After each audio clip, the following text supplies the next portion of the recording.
We were talking about extendable maturities, which is very much the key and center discussion in the current legislative work that is going on.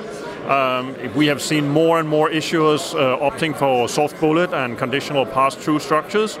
And with the EBA report that was published in December, that had moved even further up the agenda. There was a discussion about some of the new European Central Bank guidelines for open market operations, which was probably unintentional from the ECB side, but it can have some serious repercussions for the issuers in case of a wind-down entity.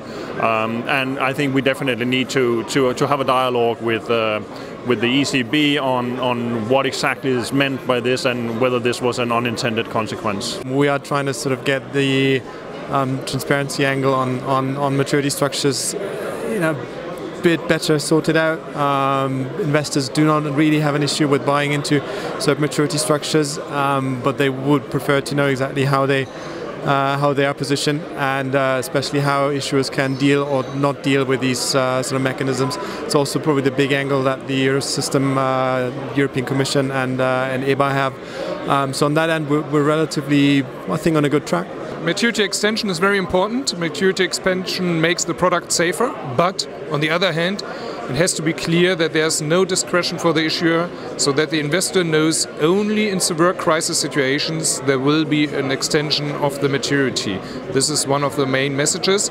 And when it comes to harmonization, our view is that we do need some kind of harmonization, but on a very high level, because we are talking about a principle-based harmonization. Details should be left to national legislators or even to the issuer themselves and to the documentation. Innovation is a good thing in the covered bond market.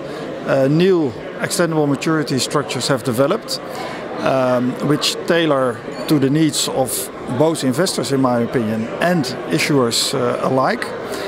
I expect that because of the upcoming regulation that there will be a need for more harmonization.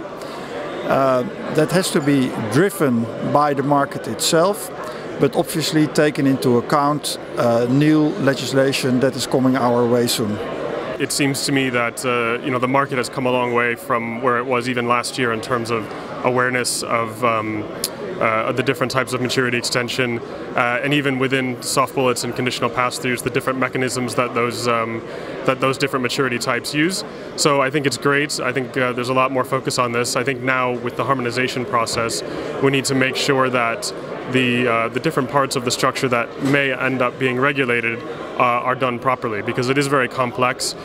Doing it incorrectly can have some unintended consequences, both in terms of how issuers can innovate and adapt to the market, and also in terms of rating stability. So, I think my main message is that it's great that the market is really focusing on this more than it has in the past, and having a debate about the pros and cons of maturity extension. I think what we ultimately need is a regulation that maybe deals with the issue of optionality of extension, which I think is the thing that's most on regulators and investors' minds, but doesn't go too much into the more nuanced details, which I think can be handled by enhancing disclosure.